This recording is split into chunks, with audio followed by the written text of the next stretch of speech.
Three, two, one, go. Ladies and gentlemen, welcome to the Buffalo Intellectual Variety Hour. This is your host Ravikant, aka the Buffalo Intellectual.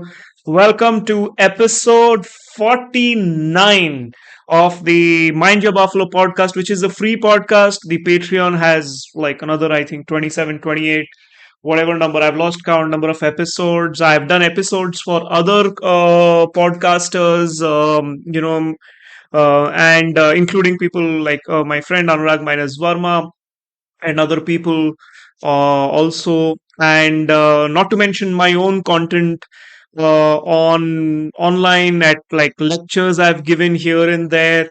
And when I was at Nalanda Academy in Varda, so like I used to take digital Nalanda classes, like the amount of content that I have out there on YouTube, like the number of the easily hundreds of hours of me talking online.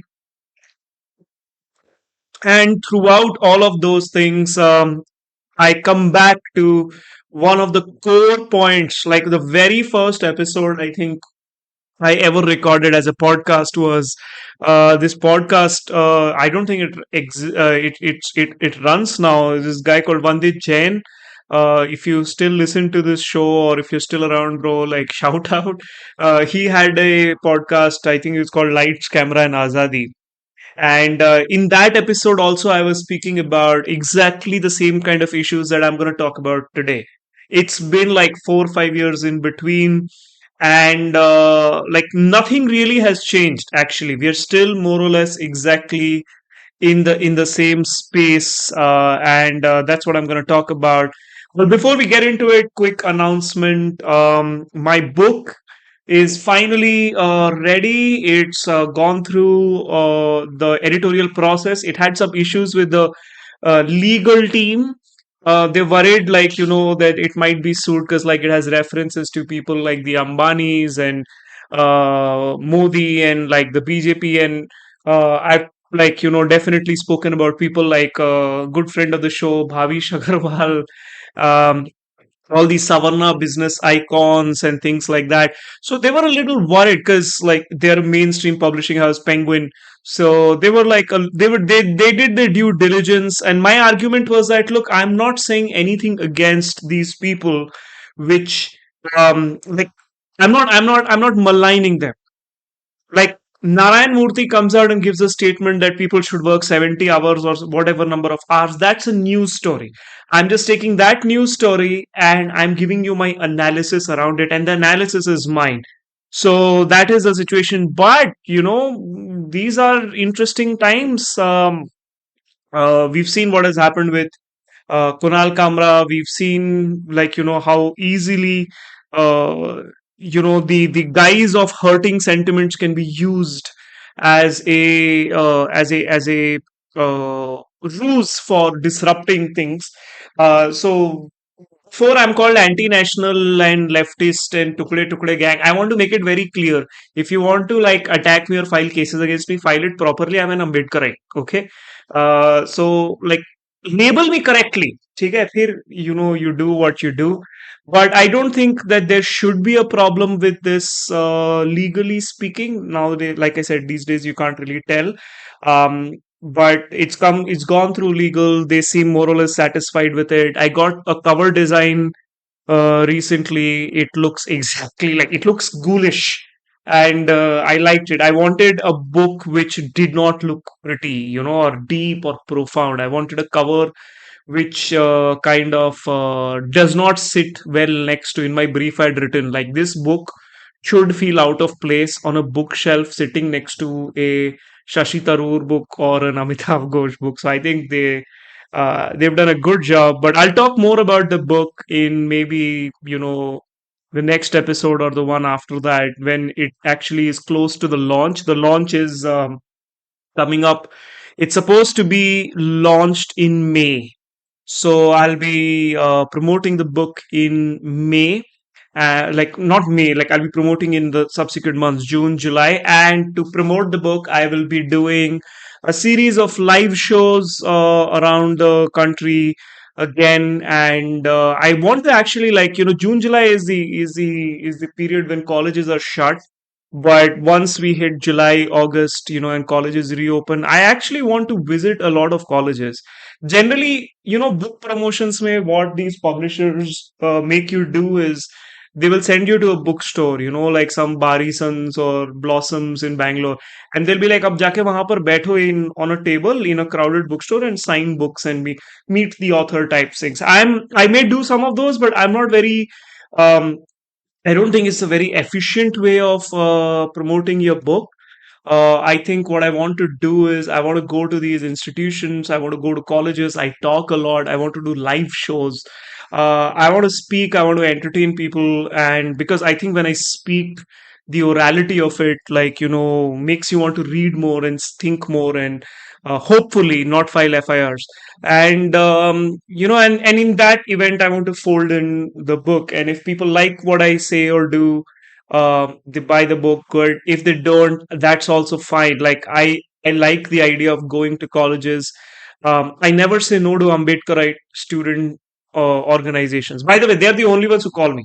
I'm whenever I've gone to a lot of colleges, universities, institutions in the last 1 or 2 years. 90% of the times, 95% of the times, the invitation is from an Ambedkarite students group.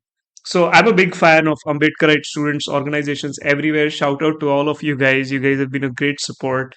Or I'm invited by Savarna faculty. Like I'm never really invited by, Ambedkarite professors. I think generally they are I don't know, like maybe like my work, they're trying to curate a different kind of work or what it is, but generally it is upper caste Savarna faculty who invite me, uh, because I speak mostly on Savarna culture. When I speak on caste, that's what I speak on, and Ambedkar Students Group. So I hope to kind of visit a lot of colleges down the road in the next few months. I want to go. Last time I did the live tour, it was called what was it called? It was called the Buffalo Intellectual Tour, or I don't even remember. God, I'm so bad at this. I should remember what it's called. But this time it's going to be called, hopefully, Meet the Savarnas. The live tour. The only thing that I'm kind of like slightly anxious, because the title itself is Meet the Savarnas. May like I remember when Professor Kancha Elayar wrote about Banyas in his book, and he said Banyas are social smugglers, and there were people within the Banya Samaj who got angry. Cases were filed, right? That's like not very like my book is a little more charged. And the last time I'd written like a series which was for the Swaddle, we know how that turned out. Regular listeners of the show know how that turned out. It I spoke about it in my previous live shows a little bit also. So some of the content in this book is like, talking about similar points but actually in a much more expanded way. I don't know, like I am trying to be excited about the book, but I've read it and reread it and reread it like 1,000 times, and like I think I need a little distance from it. So maybe in these few weeks when the actual physical copy of it comes, and then maybe I'll get excited again. But yeah, you guys will hear a lot more about it. I've ended up actually talking about this for about 6, 7 minutes. I thought I'll just give a quick announcement, but surprise, surprise, I have a difficulty in keeping my points brief. So yeah, regular listener of the show, no surprise. But like the book aside, the promotion aside, um, let's get to the topic. Like I said, I've been on the internet for hundreds of hours over years and years and years, and here we are talking about the same thing back again. Reservations in private universities. Okay, and the reason why I'm bringing this up right now, for the very simple reason, is that Congress Party of India, the Congress, whatever, Congress Party, recently made a very interesting policy announcement. Usually political parties, Congress is one of those political parties which historically has this model. Like every few years, depends on which era, which decade we are talking about. They will go into, like, they have these periodic camps. like they have shivers or whatever, where they will get all the organization, all the big leaders, small leaders, local leaders from across the country, and like they will collectively like have these discussions and all that. A lot of it is performative, like the decision is already probably there, but like it's a broad announcement, it's a excuse me, new resolution, new mandate type of thing. And I think Congress recently had it, and they made a very interesting announcement. It's called the Nyaya resolution or whatever. I think Rahul Gandhi has this fixation with the word Nyaya. He's been trying to, make that campaign, make that word go viral since I think the 2019 election, if I'm not wrong. But like it is the Nyaya resolution that they have tried to do.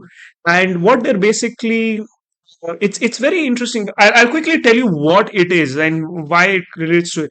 One of the things that the Congress has come out and directly said, which by the way, no other party in India is actually saying right now, including social justice parties, right? They've straight up come and said that we will use Article 15 or Section 5 of the Constitution to bring in caste based reservations in private educational institutions, right? This direct announcement is quite massive. So they've also kind of reiterated their commitment to the caste census and using that data for social justice. So in many which ways, this is a very defining thing for the Congress. Politically speaking, the Congress party had a very interesting 2024.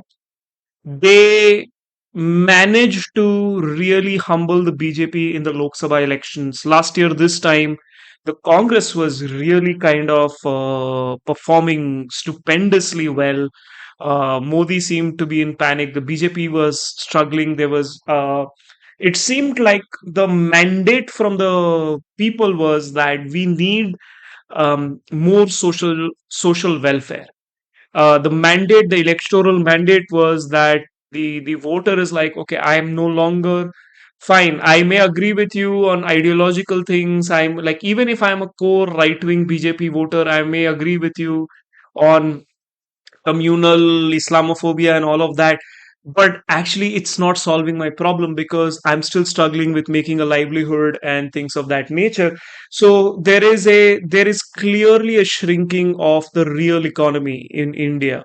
Like all these business bro and tech bros will keep telling you that, oh, we are going to become $5 trillion economy, $5,000 trillion economy. They can keep saying that, but in actual real terms, there is clearly a shrinkage of the economy. The pinch is being felt. It is no longer just one season, one couple of years, and there is a understanding which is setting in that this is a deep rooted thing.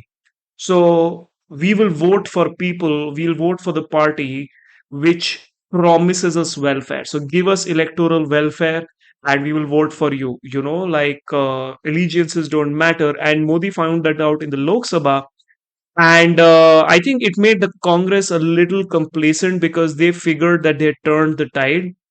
And then the state elections came around of Haryana and Maharashtra, and the same people who voted out BJP a few months ago in the Lok Sabha voted them back in with a big mandate because the BJP in that interim period learned their lesson and came back with big welfare, mainly the versions of the Ladli Behna scheme, which is like giving direct money to the women voters. So like I think it had a big impact in that sense, and we saw a version of this play out in the recent Delhi Aam Aadmi Party elections also, because Aam Aadmi Party was always very confident in New Delhi that they had done a lot of welfare work. They had done work with healthcare and education. So they assumed like, okay, we've got this locked in. So they didn't really build a leadership and a stakeholdership within Delhi Muslims, within the Dalit and the oppressed caste core voters in Delhi. They didn't really do that. They were like, look, we don't need it. We are giving you schools and healthcare and everything. So just keep voting for us. And they kept getting into this, tu meme bickering with the governor general of New Delhi. Like that's been a constant. Whoever New Delhi Lieutenant General, whatever the governor equivalent for Delhi. And I think the people got tired of it, and all BJP kind of had to do in the election was say that, look, Aam Aadmi Party did some good things. When we come to power, we will not discontinue Aam Aadmi Party's uh, policies, right? And then the voter was like, okay, great. Now we don't actually need you. Like if we vote for the BJP, we get the same benefits, but like we don't really have to deal with the daily bickering. I've covered some of these points in my previous episodes, which pertain to the elections. But like my broader point is we've entered an era of mass welfare, and where the voter is going to vote for with a very clear real politic what's in it for me. And this resolution by the Congress, the Nyaya Path or whatever, is very interesting because it seems that the Congress has learned a lesson here, and there the lesson seems to be that let's not take the voter for granted. They voted for us because in the Lok Sabha because they want like some kind of a, to use that phrase from the American politics, a new deal. The voter wants a new deal. But we gave them the rhetoric. We said constitution is in danger, and in the Lok Sabha that was a big thing. That what's the BJP's agenda? Why do they want char so far? So the Congress came in and said, okay, we are going to not change the constitution. So people voted for it, but that was the Lok Sabha issue. Now in the state elections, you have to give people welfare, and so they're like, okay, welfare and social justice will be the plank of the Congress party going forward, is what they have kind of made a commitment. And the bold commitment here, like I said earlier, is that they will be talking about reservation in private universities. And I mean, it's a Congress party from the times of Dr. Baba Sahib Ambedkar. Um, we know that the nature of the formation, like the nature of the Congress party, its size, its social coalition, its leadership, it is not a political party which lends itself to like when they say that we will do social justice, which is caste grounded, थोड़ा doubt होता है, you know. But even so, like I said, they're the only party which has made this bold claim, which came out and said that we will do reservation in the private sector, in education especially. I also want to kind of raise the point that Rahul Sonpimple's All India Scheduled Caste Association was probably the only lobbying group which has been raising this issue for a year now, right? Excuse me, even within Ambedkarite groups, to my knowledge, they were the only ones who were publicly and directly claiming it. Like, we are a group, we are an organization, and this is our agenda. And I think it may not be directly correlated because these things are not so, 1 plus 1 equals to 2.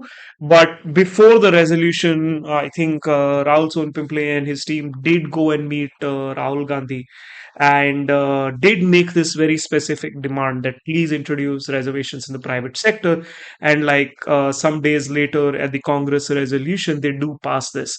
So make what you want out of it. I think it's a very interesting kind of a connection that is coming out here. But now that they have made this connection, okay, um, I immediately went on Twitter and I was like, okay, that's a bold declaration. Congress right now is in power in three states. Congress is has a chief minister in Himachal Pradesh. Himachal Pradesh is ruled by Congress. Karnataka is ruled by Congress. Telangana, the state I'm in, is ruled by Congress. These are three states where Congress is in power. Like, not a junior partner like Tamil Nadu or whatever. Like, it's not an ally. It is in power, right? Like, it is the sole main party in power. These three states have about 50 55 state private universities. walk the talk.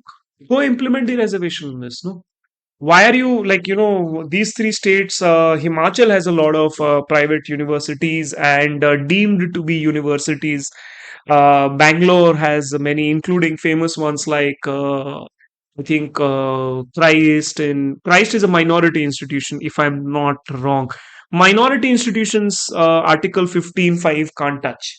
So that is one of the issues with it. But like other, like even Jain University, I would imagine is a minority institution, but deemed to be university. But a lot of private university aren't, right? So Himachal has a bunch. Telangana has Hyderabad. Hyderabad has a bunch of these universities, including mine. But like, don't say it out loud because I don't want to be kind of construed as speaking against my employers. Although I'm just expressing my opinion. If it does become policy, I can't really do much about it. Um, but I'm just now wondering if I should cut this part. Never mind. So, anyways, like Telangana has a bunch of private universities. This place, Bangalore has a bunch of private universities. So you can just convert these. You can just wake up tomorrow morning and say, because these are state private universities. That's the other thing people have to understand. In India, uh, where the way you set up a university, it can be either a public university or a private university. For a public university, it can either be a central university or it can be a state university. The difference is very clear. The central university, the funds, the rules, the appointments, everything, like the rules, all of those come under the jurisdiction of the central government, right? Which is the federal government, the government of India, you know. And as a result, in my experience, these universities tend to be better funded, have better, like, resources in general. So the University of Hyderabad, JNU, a lot of these are central universities, and the scale and the resources that they have is enormous, in that sense. And then there are state universities. Like you go to Bengal, Bengal has Jadavpur University. Now that's a state university. Maharashtra has Savitribai Phule Pune University. Right now that's a state university. I hope I don't get these mixed up. So the jurisdiction, the planning, all of those things come from the state. Now the private university has to be registered when it, like, you can't create a university, to the best of my knowledge, uh, without an act of legislation. Like, some elected legislature has to come in and pass a bill which proposes a new university. Every university tends to get created like that in India. So every private university, depends on which state it is in, a bill has been tabled which is made into an act. So it's a law. So there has to be a, let's say, Flame University Act of Maharashtra or something like that, like where it will be put in the Maharashtra uh, assembly, in the Vidhan Sabha, where all the MLAs will vote for it and it will get passed. That's how you create like a university. You get like a university and everything and all that. Basically, it means it falls under the jurisdiction of the state, right? But it is like a private state university, hence the words private state university, which means the state is allowing for the creation of this, but the management of the university will be by private promoters, but can't do as they please. The state has set the rules. So the law that is passed, right? So whatever is the name of the university, it will be XYZ University, of the state of so and so. Um, the law will put down rules of what the university can and cannot operate and things of that nature. Usually, the wording of that law is inconsistent with what the wording of most public university UGC is, with and I could be wrong on this. I'm not a legal expert, but in a lot of cases, with slight exemptions, what they will say is that the same rules, like, or some wording which it says that the same provisions which apply in the state university, which shall also apply here, which is why private universities will also have an internal complaint cell, will also have a anti-ragging, will also have all of the same things that they might not follow it as rigorously, but all the same apparatuses are there. The only ones they don't follow is reservation, because to a lot of them interpret it very loosely. So they show affirmative action, but they show it on needs based scholarship, which means you need to make a case that you're poor, or merit based scholarship, or that you're a very good student, so we will give you admission. But it is not based on caste. As a result, many of the private universities, we actually truly don't have the data, because they are very, very notorious to get data out of, um, in terms of caste composition. The more elite a private university, broadly speaking, you can make a correlation. The less the number of SC, ST, OBC students it has admitted, especially SC and ST students. OBC still, because OBC is a very big group. There are about like 3,000 plus 2,000, 3,000 plus castes, or the latest one, if you go there are thousands of castes in the central and the state lists. But about, according to the Rohini Commission report, I think there are about 44 or 48 castes which control about 90-95% of all OBC reservations, which means every single, like, out of, if since these reservations were introduced, if 100 people have benefited from OBC reservations, 90 of those, or 94 of those, whatever is the thing, have come from only these 40, 50 castes. The remaining thousands of castes have not really got any benefit out of it.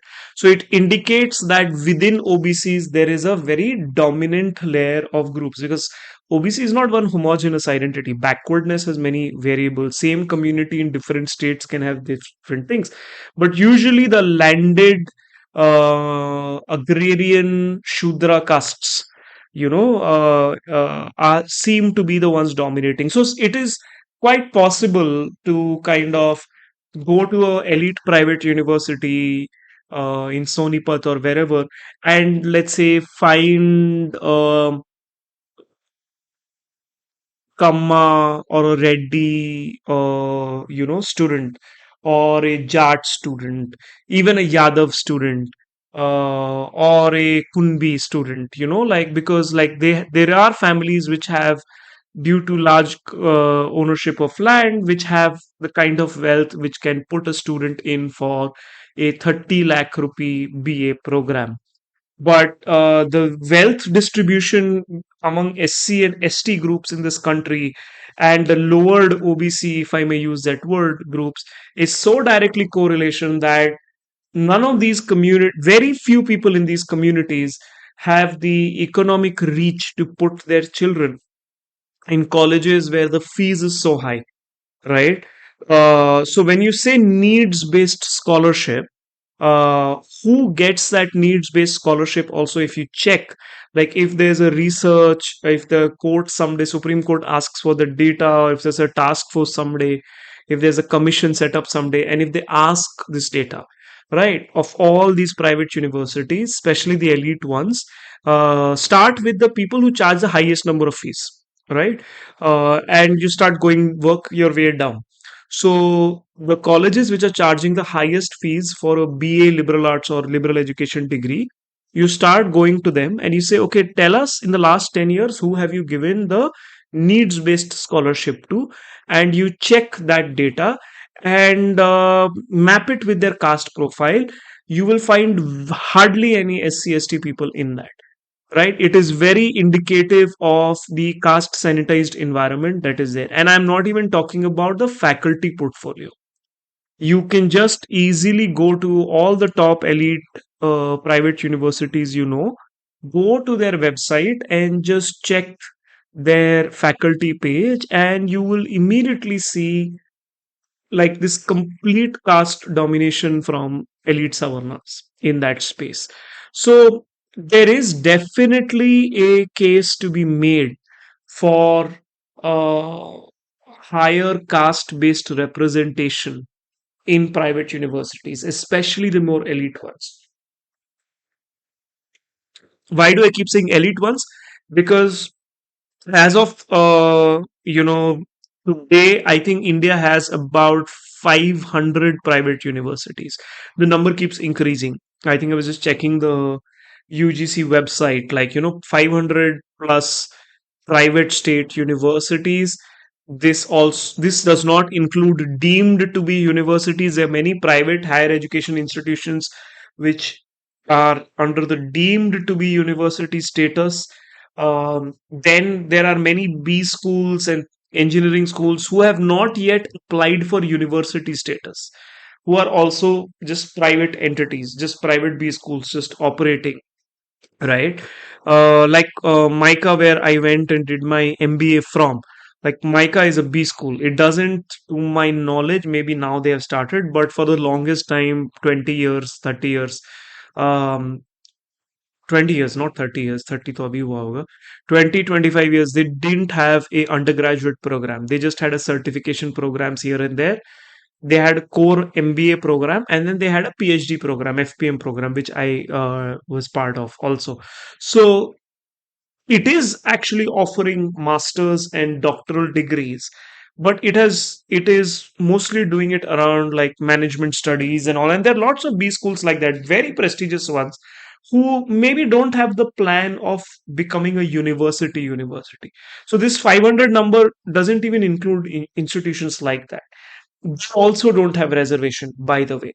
So actually, if you go by the so even in the 500 private universities, which is what I was saying, there are about 30 which are the really elite, quote unquote, premium ones, which includes all your favorite Sonipat universities, all these, the ones that come to your mind, right? So if you like widely considered, Ashoka is considered to be the most premium one, and let's say you can just throw in the usual names: Ashoka, Jindal, Shivnadar, Flame, Kriya, then there are a few more, and then you plug it off at Symbiosis. Let's say if you take that as, there's about 25, 30 institution at max, right?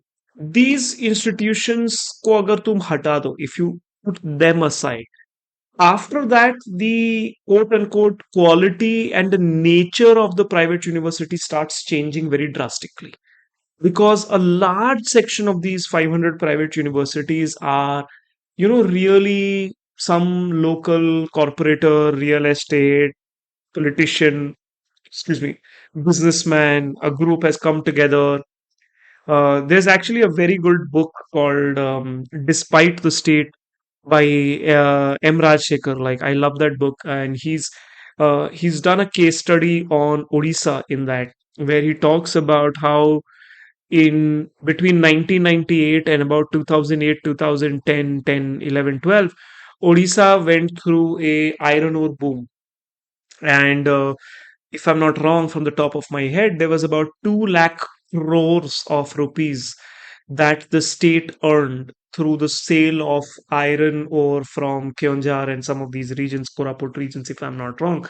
And at the end of that cycle of iron ore boom, when global prices started coming down, the material economy of the state had not really changed. Odisha remains one of the poorest states.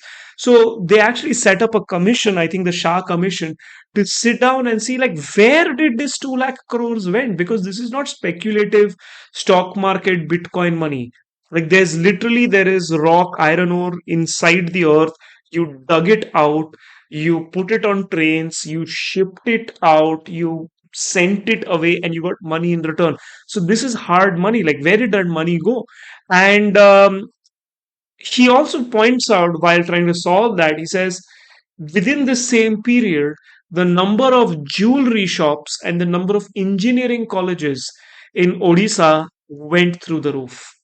So there are like hundreds of new engineering colleges which opened up in Odisha in the early 2000s. And by the time he was writing this book, by the time 2014, 15, 16 had come, many of these projects were dying out. So it seems that the wealth that, because a lot of these were mining corporations which are privately held, contractors, grift here and there, money goes to local businessmen. That's an entirely different political economy. When I teach MBA classes, by the way, I tell them this. Your idea of finance and money and accounting is just so clerical. Like actual money, mass amounts of it moves in these directions. And the people at the very top and the people at the very bottom know this. Like the people who are the CEOs know this economy because they have to do big budget dealings with, like, mining and real estate and all that. So they know that, money is made through this kind of wheeling and dealing. Like, it's a difference between a 3,000 crore project or not. There's no innovation and thinking out of the box. No, no, it is hardcore like that. So those CEOs, C-suite people know it, and write down the minors at the, like, people who are like at the grass, they know it. It's only this like educated MBA class nonsense who think, like, who think in PPTs, who don't get it. But anyways, that's a different rant altogether. But my point is, the Odisha case study seems to indicate that a lot of that wealth, iron ore wealth, goes in the hands of these, local strongmen. I'm pretty certain a lot of that money goes back into the electoral process, because this is another thing. Political parties need to fund elections to be relevant. A political party doesn't sell t-shirts or doesn't have a restaurant. How will it earn money? Right? It earns money because people like this, who've made wealth out of like deals like this, come to the political party and say, I have 3 crore rupees. I can contribute 3 crores, but give me a ticket. Okay. Or I give me a ticket to fight the MLA election, or I will put my wife or my cousin or my father or my whatever as the MLA. I will put 3 crore rupees in their election campaign. So you don't have to worry about taking care of our expense. And 2 crores I will give to the party fund. So you can actually use it and for your party's things. That's how a lot of political parties manage their funds. So if you're a regional political party, like, you will get funds like this. So you will think like, okay, there are 100 seats in my state. Let's say I proportion 30 seats for these kind of wheeler dealers. Out of these 30, maybe 5, 10 will win. Most will not win. But they are losing their own money. If they lose, up to them. If they win, good for us, right? But the money that they give us, with that money, we can maybe put up 20, 30 serious candidates who are good political candidates, who might do well for the party, who've been loyal to us, who've worked at the grassroots, but they're not rich. They can't fund a 5 crore election, on their own. So the party will put that person, hope that their grassroots connections come through, and the party will like put in like 50 lakh, 1 crore rupees, a minimum fund, and push them up. So therefore, a lot of wealth like this, like iron ore boom or some other thing, zinc or bauxite or a real estate or land or agro business, a lot of that wealth does not really go to the treasury of the state government or the central government, because what's the point of putting all that money in the state government if I lose the next election? The next chief minister inherits it, right? So I don't want to give him that. I want to keep that money within the political party. So basically, it stays in the hands of these kind of local strongmen who, apart from using it for politics and things like that, will also start investing it in other businesses. So gold is a very useful way, because it's a very classical way of converting unaccounted for black money. You can't declare all this income, by the way, also, because then it's taxable. That's why India has such a huge black money economy, because you can't actually declare the real wealth, because the real wealth can't be declared, and it stays within the shadows, because that's what those shadows fund the political process. It is not about like ethics. Either you find a different way of funding the political parties, then you can call this corruption. If you're saying no, political parties have to contest elections, but you're not giving them funding, then I don't know how else is this going to be. So a lot of this money, apart from the political process, also ends up going into things like, real estate, gold, and business, but also engineering colleges, because the economics of it is very simple. You spend 1 or 2 crores, you set up a campus. Okay. You take a student, you charge them, like, or a B school, you charge them 20 lakh rupees for an MBA. Okay. Now you give admission to 100 students. So 100 students over 2 years is 20 lakh multiplied by 100. Okay. So you're basically talking about 20 crore rupees circulating every 2 years, right? तो 20 करोड़ तो आपका आ रहा है, आपने 1-2 crore campus में लगा दिया. Now you pay for faculty, you pay for all of these salaries, and this business model will continue as long as 200 students keep coming in. The problem is 200 students will keep coming in if you can keep placing 200 students. A student will pay 20 lakh rupees to do a MBA or engineering, whatever, the same logic applies, if they can get a 20 or 15 lakh rupee job after that. If you're not able to place 100% of your batch or even 80% of your batch, if you took 20 lakh rupees from 100 students, and at the end of their MBA, at the end of 2 years, you were able to place only about um, 30 students, 70 students, you couldn't give a job. Next year, best of luck trying to get admissions, right? So gradually the batch size applications in these colleges shrink, and these projects die out and become defunct. So a lot of wealth has gone into this. So the private education sector system is its own massive deal, which itself calls for regulation.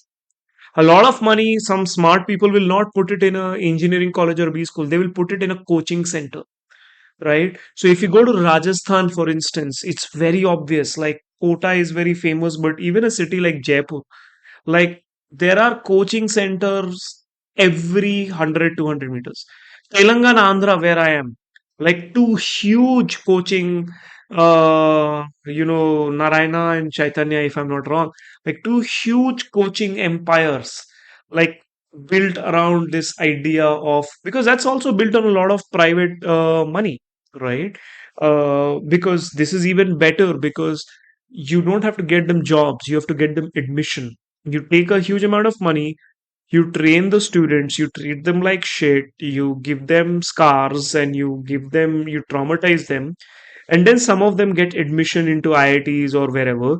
And based on those results and those ads, you kind of continue to get more students in. So either you get that money and get them jobs, or you get take that money and get them admissions. That's the model. So any which ways, the private university, the private coaching industry needs massive regulation. It needs massive intervention. The reason why it is not happening, cannot happen, is exactly why what I've just explained over the last 15, 16, 17 minutes, is it cannot happen because the huge amount of people who are funding these projects are actually political entrepreneurs. Okay, these are people who have wealth, who have put some of their money into the political process, who have put some of their money into businesses like real estate and education also, right? So you can't expect which political party will go ahead and do this, because it's directly linked to it's an existential question. So it becomes a cat and mouse situation. But it doesn't take away from the fact that huge amounts of money is locked away in places like this. The elite private university, the top 30, 25 university I was talking about earlier, is not like this. That's a different kind of project. That is a group of hyper super rich businessmen, all the Mahindras of the world, all the Jindals of the world, them coming together and trying to create a super elite institution. They are not so interested in circulating their money. Like they have steel money or automobile money or financial money or oil money in the case of Adani and Ambani, and infrastructure money in the case of Adani. I meant, like, also, like, they don't need to make run a college to flip a profit. That's not their gig. They are more interested in reproducing. To my knowledge, I think this is what the strat game is. I think they are very interested in reproducing what um, Ford Foundation, what Carnegie Mellon, and Rockefeller were doing in the USA in the early 1900s, where they create, all this trilateral commission shit and all that, where they try to give huge endowments and grants and funding to universities, or set up their own centers and things of that nature, so they can, over a long period of time, actually control how policy gets made, because you're a product of a particular university, and you're not going to hopefully come out. If you come out of uh, let's say Mahindra University, you're not going to eventually turn your back and write critical books and make podcasts against Mahindra University. So, in many which ways, at that scale of business, right, controlling discourse and policy becomes more important, right? I often say this in my class, like, for instance, um, like, think of a politician, think of, like, in the case of the US, right? If a president needs to decide whether there's a political situation in Peru or Bolivia in South America, the president has to take a decision. What does the president know? He's a politician from, I don't know, like Texas or New York or Massachusetts, Pennsylvania, somewhere. What does he or she know? I was she joke, haha. US doesn't have female presidents, but, like, what does a US president know about these places? He knows how to win elections, campaign within the US, domestic issues. What does he know about Peru? So where do you think they will make policy from? They will reach out to a Harvard or a Princeton or whoever, and they'll reach out to some experts, or they'll have their own foreign office desk, which itself hires from some of these elite places. So basically, if you come through the Harvard or the Ivy League system, you get picked up to work in these kind of branches of the government, consulting, and all of that. And if tomorrow there's a situation in Peru or Niger or Chad or Madagascar or Malaysia, you are part of the team which is tapped to kind of, from, like, somewhere in the Pentagon or wherever, God knows, who knows, and said, like, give us option A, B, and C. And then they go and explain option A, B, and C to the president, and president says, okay, I like option B, or I like option A. Just tell me, like, in 10 minutes, merits, demerits, and they'll decide. That's how power works. So it would be very useful if you're a big corporation, if you had a, like, base in the Ivy League system, right? तो जो वहां से तैयार होके ही निकल रहा है, वो already groomed है with the idea that this sort of big business and corporate interest is useful for nation building or whatever. So when they eventually do reach those places, and they do that, that's the hope, that when they reach there, when they are making those options, it's not like I give you a bag of money to tu hamari advocacy kar. नहीं, वो genuinely believe करते हैं. They will say US should intervene in Peru on XYZ things, because it is of interest to this oil company, and if we let this oil company fail, it has this domestic repercussion. We can't let it fail. They are a strategic asset for the nation. So I will naturally lobby for that and probably make a case for the president. So I think some of the elite private universities in India are also in this business. I think they are trying to do that in a smaller domestic scale. I think there is definitely some idea of like looking at policy, which is why a lot of them have policy programs. They want to do some sort of a liaisoning with government. Like in India, a lot of that kind of expert work gets outsourced to institutions like JNU, IITs, and IIMs. But I think that's where some of these big corporate interests are uh, eager to tap into, which is why they're putting in hundreds of crores, which is change to them because they do business in tens of thousands of crores every month. So a university project is actually very small for them, but they're trying to do that so they can kind of make this case eventually. At least that's what I think. What the fuck? What the hell do I know? Right. So in that context, the resolution by the Congress of bringing reservation within the private sector space uh, becomes becomes very very interesting. Okay.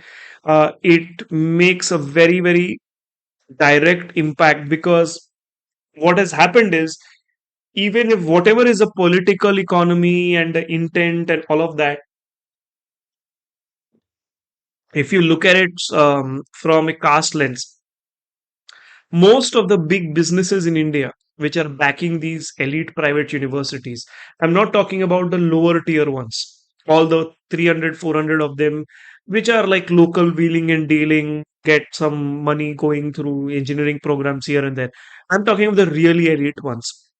The really elite ones, the funders, the backers, if you see their caste profile, they may be well meaning progressive people, but they're almost entirely Savarna.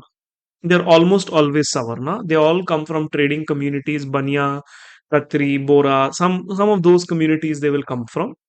And if you look at the administrator profile, see the promoters, the Jindals, the Mahindras, they are not really running the day to day. You know, they will come maybe for convocation here and there. They will have one or two general body meetings, annual body meetings, governors, and things of that nature. But they are not really day to day there. The day to day is in the hands of a administrative class of vice chancellor, deans, and so on. That class का भी अगर caste profile तुम देखो in colleges में, they are also elite savarna, right? And what they these are people who genuinely believe in the majority of cases that caste-based reservation is anti-merit.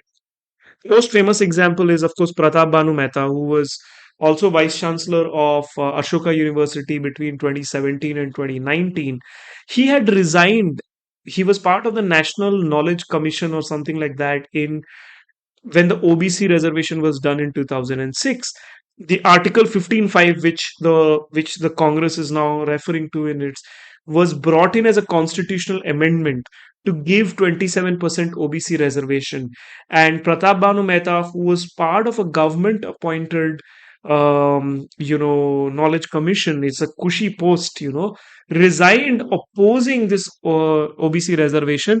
And he said this is like injecting poison into the nation. In not nation, like he's like, this is injecting poison, this is anti-merit, and so on.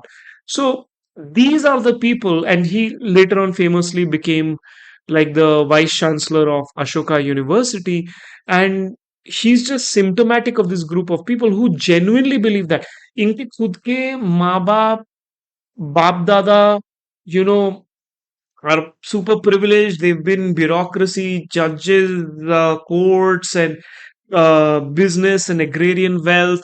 They've been going abroad intergenerationally. They've studied abroad. अब वहां से आके यहाँ पर आके they will come and tell people like me that okay, this is anti-merit. My father, my like Gayatri Spivak went to USA in the 1960s, right? My dada did not go in the nine. He was one of the three workers in a chai shop for 48 years in a small town in rural Haryana, in basically small town Haryana, right वो तो मेरा दादा भी intelligent था यार like you know वो अच्छा आदमी था like I remember him he is a good shape is a sharp guy is rational thinking very like fairly progressive like I shouldn't say fairly very progressive man, right? And he was well respected in his community, very hard worker.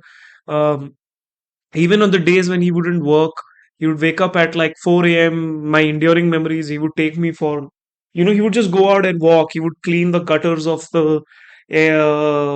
village on his own because he just liked to be busy, he liked to work with his hands. He was a good man, right? So he never just got the opportunity because the opportunity didn't filter down to people like us.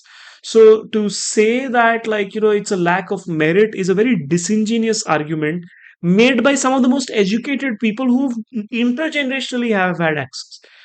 It's like the number of times I've heard this argument, no, like that's what I was saying. Like I thought when I would record this, I was remembering, some of the things I'd said all those years ago in my podcast, in the early episodes of this show only, on Anurag's podcast, on so many places I've gone, I've said the same thing. Like it's really irritating for me to constantly, and इस episode के नीचे भी I'm this is around 55-minute mark. They will not listen till the 55-minute mark. But इस episode के नीचे also, like on YouTube, you go and check, the comments will be like, hey, reservation is anti-merit, and how is it fair? I got 90% in this call, and like somebody with SC certificate getting admission. Like this is such vicious propaganda. आप मिले हो उस student से जिसको 75% से SC Kota से admission मिला है? And have you followed their academic journey? Have you seen what happens to those students who come into an IIM with 75%, the reservation, or 80%, whatever you're saying? See where they come from and see what a transformational experience this educational opportunity is for them, despite all the structural violence, exclusion and sidelining that they face in this institution. जब उनको नौकरी लगती है और उनकी सिर्फ वो एक स्टूडेंट नहीं, उसका पूरा समाज आगे निकलता है.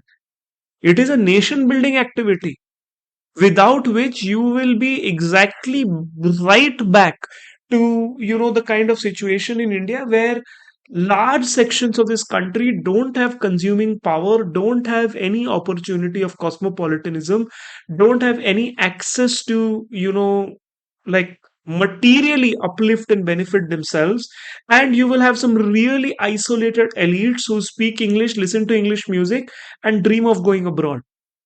The only game changer in this is reservation. And the hate of upper caste Savarna faculty, thinkers, intellectuals, writers, and even these Gen Z students towards reservation is just mind boggling to me. And I keep saying this, like, Savarna, like, there is a section of Savarnas who want to kind of be progressive and want to do better on caste. It is definitely now becoming visible, right? But आप उनको भी देखो ना, कितना minority है वो within Savarna culture. Every Savarna progressive that I know, if you check if you ask them only, on their family WhatsApp group only, they will find one or two uncles or cousins, their own siblings or their own parents or somebody, like 1 degree of separation, who are like virulently casteist. तो ज्यादा दूर भी जाने की जरूरत नहीं है, right? So just it is so horrendous that this stratification is reproducing. These private universities were brought in. If you notice, go back and check the date. Most of these private universities are established after 2006 2007.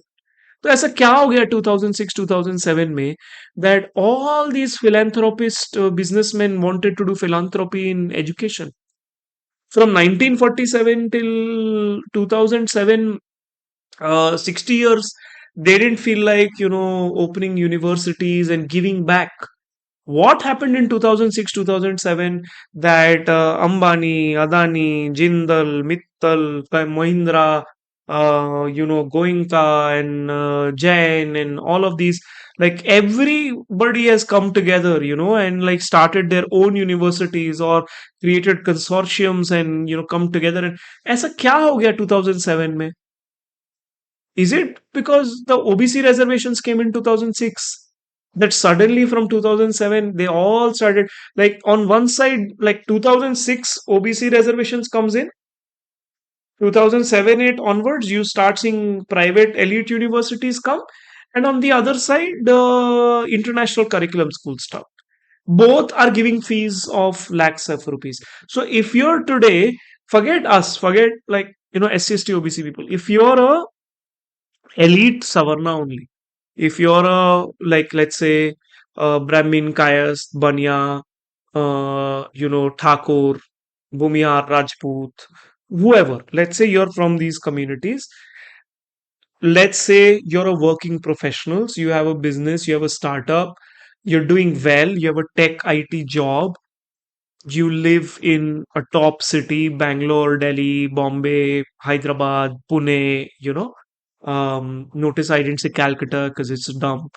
I said Bombay, Mumbai, but Mumbai is also like pretty unlivable. But let's say you live in these places, you have a good quality of life, you have a 3-4 BHK house, AC hai, आपके पास, you have enough investment, you have some real estate portfolio, you have some share market portfolio, your spouse partner is working, she's bringing in some money, you're a double income household, your parents are financially independent and inshallah healthy and all of those things.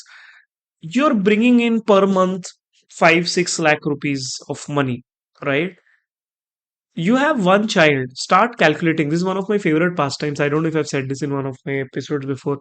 One of my favorite pastimes with my friends who have children, Savarna friends, if I want to bother them, I start calculating how costly it would be to educate their baby all the way till their college, because family like that will put the child in a top IB curriculum school. अब आप उसको KV में नहीं डाल सकते. You can't put in a normal CBSE ICSE school. You have to put the kid in like some elite IB school, right? Annual fees will monthly fees will start from 50,000 rupees to 1 lakh rupees, right? Class 11 12 so it will go even much higher. So you are ending up paying like almost 24 25 lakh rupees per year, right? So let's say lower classes, the fees is a little lower, and then like 9 10 11 12 the fees goes higher. You've easily spent about 40 lakh rupees for one child. Schooling, tutoring, programmes, immersion programme, summer camp, ये सब मिला के आपने 35 40 lakh rupees तो you spent till they come to class 12 or whatever is like the equivalent exam in the IB curriculum or Cambridge curriculum, whatever. Then you want to send them, you can send them abroad, but class 12 के बाद who sends a child? Like if they're also very young, you want them to do be a bachelor's in India, then they become mature, then you send them abroad. That seems to be the pattern also. So in India, you will go to one of these elite universities. Best of luck. अभी 2025 में only I think the Ashoka 4-year program will cost anywhere between 40 to 45 lakh rupees. Any of these programs will cost 25 to 40 lakh rupees, right? So you've spent another 80, like total 80 85 lakh rupees, uh, and your kid is just reached BA, right? Up you have to send them abroad. Many of these people will now take consultancy. Now there are these uh, businesses which will select college for you, foreign college, write your SOP, customize your portfolio, and quote unquote guarantee admission. You have to pay a few lakh rupees to them for consulting. Then your kid will go for 1 year master program to UK or somewhere in Europe or in the US. That program go to the US. That itself will 1 year, you'll send to Columbia or Chicago or one of the California, not California universities, one of these top universities or in somewhere in Europe. That will cost you anywhere between 70 lakh to 80 lakh rupees for 1 year. Add to that flight expenses, travel up down, 1 crore आपका वहां खर्चा हो जाता है. So basically, and that's for one kid, and they've just reached masters.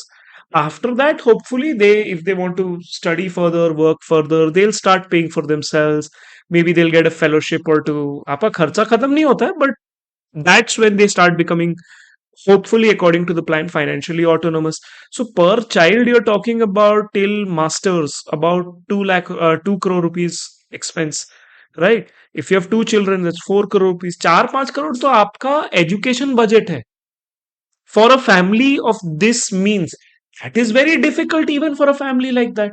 मेरे जैसे तो कर ही नहीं सकते, which is why I have a cat. I don't have children, right? But like families like that, तो 5 crore का खर्चा आप सर पे उठा के बैठे हो. And why are you paying for these expensive schools and expensive colleges? Because somewhere deep down inside you think that the state university and state schools are bad. What is so bad about them? Your child will just mingle with all kinds of diverse people. That's what you don't want. You don't want people not talking in English. Basically, you don't want non savarna elites around. Just this caste segregation के लिए you are ready to pay bare 4 or 5 crore rupees of expense. That's the level of this aid. That's the point of this math. Can you imagine? By the way, pedagogical study, like ऐसा क्या पढ़ा रहे हो आप? I have taught in a lot of these institutions. Very honestly बोल रहा हूँ. I don't understand. In fact, I often give advice to a lot of my students from elite private universities or young people also. I often tell them that after you do your bachelor's, no, before going abroad, do a master's in India from a public university. I have like many such friends like who did uh, their bachelor's in India from like one of these elite liberal universities. Then they go into a public university system, into a TIS or somewhere, and their perspective changes. Very, like, almost everyone comes back and says like, oh my god, my elite university was so toxic and actually so bad. I'm actually realizing here how much I missed out. Like, this idea that these IB schools and these, they have fancier infrastructure for sure, that nobody is doubting. The campus looks good, the classroom is AC, the everyone dresses well, there are good paintings and murals, and like there'll be fancy music room and art room, wo sab hoga. But college or a school is a place of learning. Pedagogically, like, does it justify giving a bachelor program which you can get in a public university for 3 years? 3 year ka kharcha can be around 12 to 20,000 rupees, and then for 3 year program you're paying 30 lakh rupees. इतना क्या expense है? 30,000 का programme जो आपको public university में मिल रहा है, ऐसा क्या वैल्यू ऐड कर दिया that you are paying 30 lakh rupees 30,000 का programme, right? There's no convincing pedagogical answer which justifies that premium, except it makes, only way it makes sense is sociologically it's segregation of caste. That's the price, right? So all of these universities apparatuses started coming up after 2006 and 7. So I will, as a critical caste scholar, I could be wrong on all of these assumptions, but, and again I'm saying this, I could be wrong on all of these assumptions, but it seems to me it is very directly connected. Now, who will lobby for private universities to be regulated? The political parties can't do it because a lot of them depend on the kind of people who make this projects sustainable. So they are kind of beholden to them, which is why Congress's declaration is very important, and it hopefully forces some of the other political parties to start talking about this issue. I don't believe in the saviorism of the Congress.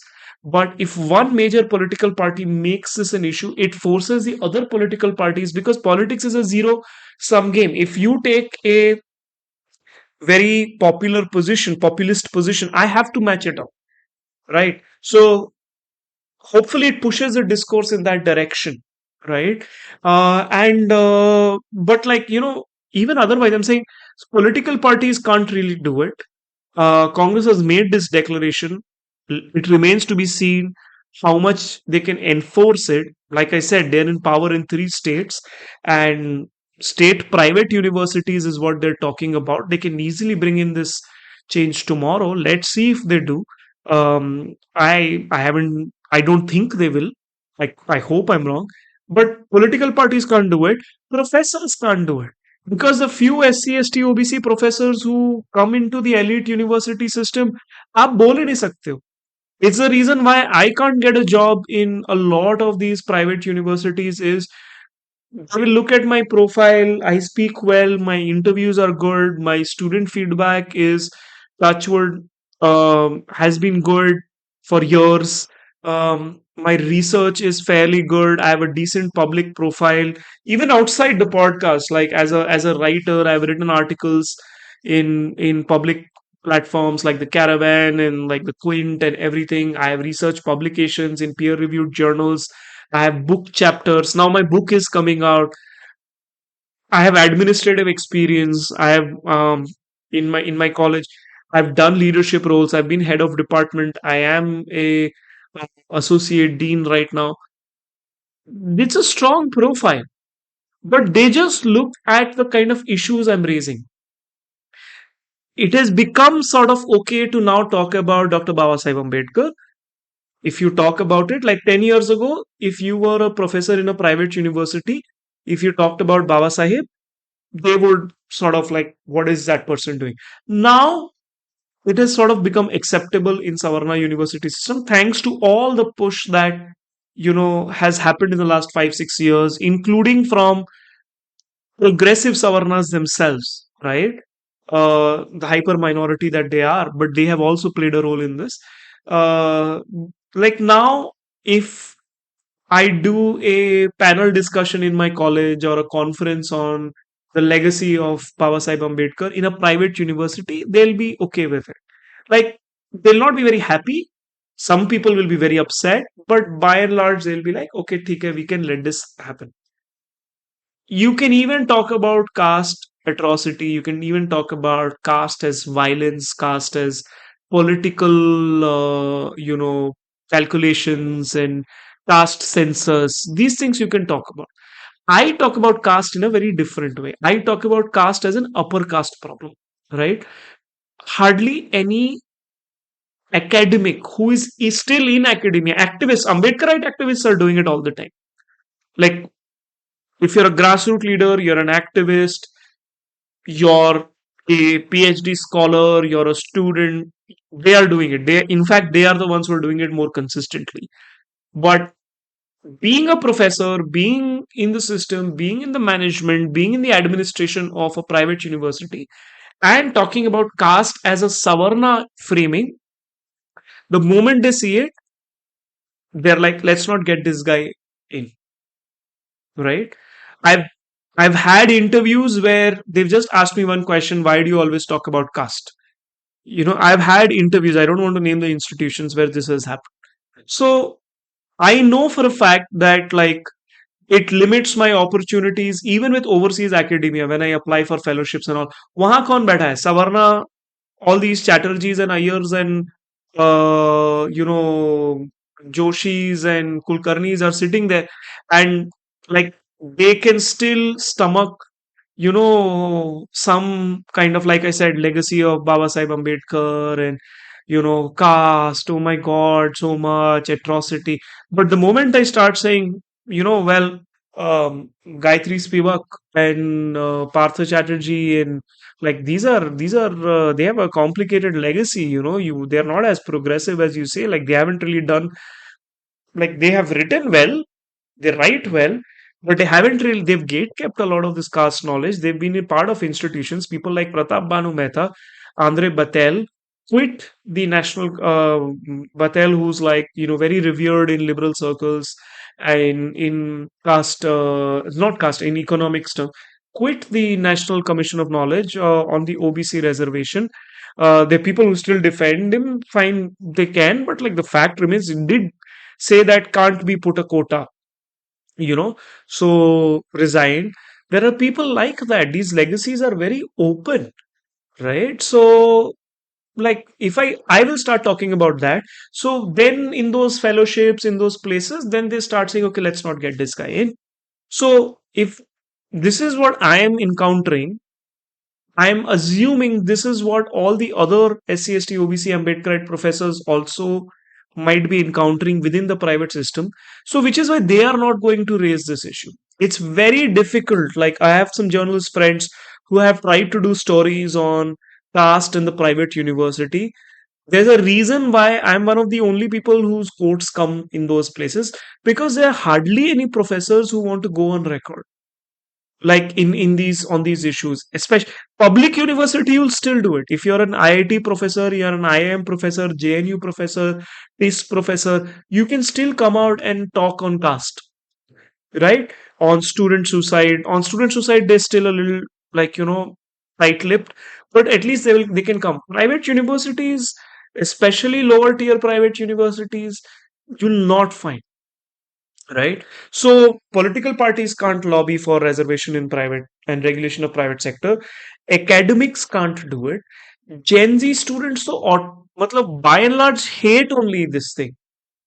There'll be like, out of a class of 50 people, there'll be maybe three or four people who are progressive, Gen Z class mein, who are sensitive, who want to do better on caste. There'll be another 5, 10 people who are on the fence. Like, they broadly are anti-reservation. They don't understand. They don't even want to understand quota, merit. They don't. But if you talk to them about atrocity, if you talk to them about gatekeeping, they sort of get it, or try to get it, or are soft on it. But in a class of 50, 25, 30 people will just refuse to get the point. And 5 or 10 out of those people will be actually actively disrupting you. वो आपको class में challenge करेगा, class में they will try to attack you. If they can't do it in class, they will go out, gossip about you to the other upper caste professors and like administrators. They'll go to their parents. They'll make life hell for you. These students have a lot of agency also, right? So, like, the student class, the youth, you know, I have really little hope from Gen Z in progressive politics. They are actually much, much, much meaner and pettier. Like, just see when they want to, like, abuse somebody. The energy that, like, left woke Gen Z or right wing troll, edgy, dank humor Gen Z carries, their words and issues may be different, but the pettiness and the violence, and they come to you anonymously through, anon accounts, and because everybody has 2 or 3 anon accounts, right? And they will attack you. So the viciousness and the pettiness with which they want, because these are people who have grown up in schools where they see the school as a service, where the teacher is the equivalent of an Uber driver. I am paying this much money, so you better give me the value. So, in that class, in that cohort, you can't really expect organically political consciousness and softness to develop, especially when you've not introduced diversity in the class. I don't fully want to blame the Gen Z also. They have grown up in IB schools and international curriculum schools, inside gated communities, with monster parents who were like supremely wealthy and hated this class of, you know, Bahujan politician, SC, ST, OBC politicians, Bahujan ideology and like social justice ideology, caste, like they hated it. So they've grown up with parents and aunts and uncles like that. They've grown up inside gated communities. They've gone to caste segregated. Like, I think we should normalize calling IB schools and private universities, elite private universities, as caste segregated spaces. Don't call them as elite. Call them caste segregated spaces. So कहाँ से softness आएगा फिर आपके अंदर में? वो तो बोल ही रहा है आपको कि लाइक योर आईबी स्कूल और the private elite liberal university is a solution to the chaos and exclusion of reservation. You can't go to a public university because they have reservation, right? I will close with this. Like I say this many times, including in my stand-ups and in my classes. Like 25 years in my previous podcast, also I've said this. 25 years, I'm reading the same story come in the newspaper. It will come this year also. Okay, I'm predicting it. Just wait for a couple of months. Admission season is around the corner. Every year, the same news story will come. DU admission cutoff 100%. कोई ये नहीं पूछ रहा है 25 साल से DU का admission cut off अगर 100% है तो इसको हम सॉल्व कैसे करें. Every year that story will come and it will poison a new group of young people into hitting reservation. Right. कहां पर डीयू में there are colleges in there are degrees programmes where seats are going empty also. कहां पर 100% cut off हो रहा है. Lady Shriram में you want to go and study English or economics or something like that. So that is 100% cut off. Why? Because you're taking 60, 80 students. Take 600 students. Take 1000 students. Open a new campus. क्या जगह नहीं है आपके पास campus में इतनी. Go open LSR Gurgaon. You think, students will not come? They will come. Open an LSR campus or a Miranda House campus or a Hindu college or a Stephens College campus in Jaipur or Bhopal or Warangal. You think people will not come? They'll come. क्यों नहीं खोल रहे हो आप नहीं चाहते हो diversification. The value of that quote unquote brand is in its unattainability. In other words, I have described gatekeeping. So the whole point of reservation is gatekeeping. You want to keep the eliteness to a certain cohort of people. And with the introduction of the OBC, SC/ST was already there. Now, when you add OBC, also 50% of the reservation is. So that's when you start creating a parallel infrastructure, which is very costly. Like I just said, the IB class to private university pipeline for one student and two, if in two child house, you have two children who will study in IB schools and go to private university and then do masters abroad. That's 5 crore rupees. It's very costly, but you'll still do it because you want that caste segregation to be there.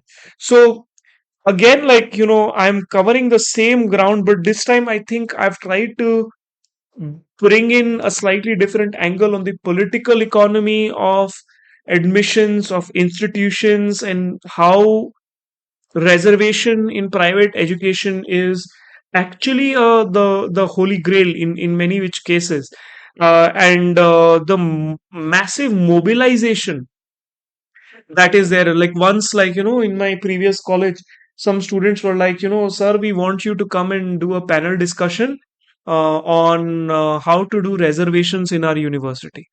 So I said, like, what will your panel discussion do? No, sir, it will create awareness. I said, this is a 500 crore campus. You think the people who spend 500 crore to build this campus don't know that reservation is important? I would argue they have spent this much money, and all the parents of all the students of all the batches have spent all that money because they don't want it. What will one panel discussion do against it? These are not things that you can panel discuss into solution, that you can write an Instagram post into a solution or a podcast your way into solution. These are things which require policy level intervention. Legislative, these universities were created through acts of legislature. They can only be modified meaningfully through acts of legislature or judicial intervention. So, like, I'm hoping this Congress resolution leads to something like that. It mobilizes other political parties, maybe Ambedkarite political parties, like, also take this up as an issue, also put this in their issue.